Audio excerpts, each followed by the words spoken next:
So V-poles are one of the most commonly used tools to help improve your horse's jumping technique. They're widely recognized to improve your horse's technique in front, but all horses react slightly differently to them.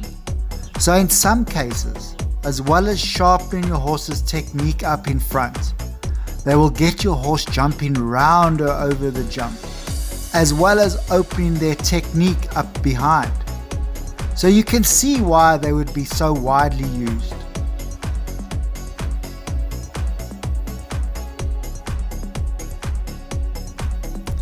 I like to use a panel under a pole, as seen in this image. It just makes the jump seem a little more solid, which will accentuate the effect of the V-poles.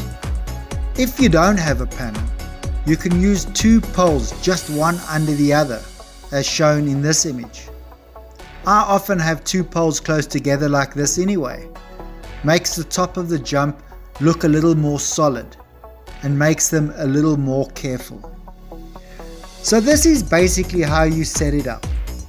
You can also keep the poles slightly wider apart in the middle, especially for the first few times you use them. However, you always want them nice and wide at the base, at least as wide as the jump. But I also like to go about a foot wider on each side. Make sure they are in the center of the jump as well.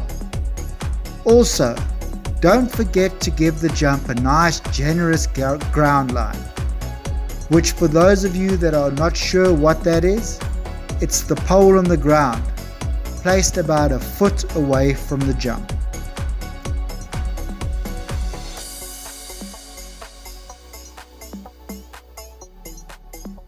So you always start really nice and low and slowly increase the height as you and your horse become more confident doing them. Don't ever go higher than you usually jump your horse at home either. So the way you ride them is exactly the way you'd ride any other vertical, no different. Try avoid getting really deep to them though, because your horse will have to work a bit too hard to clear them and may lose a bit of confidence. I like to ride V-poles on a circle, and remember to jump them equally on both reins.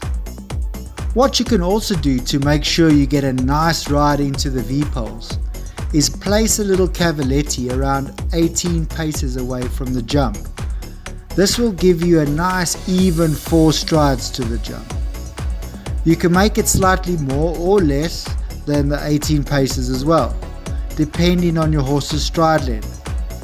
The aim is to get a nice even 4 strides to the jump. I also sometimes like to use V-poles on the second part of a related distance or the second part of a double combination. This will teach your horse to back itself off a bit and be a little bit more careful at the second part of the related distance or double.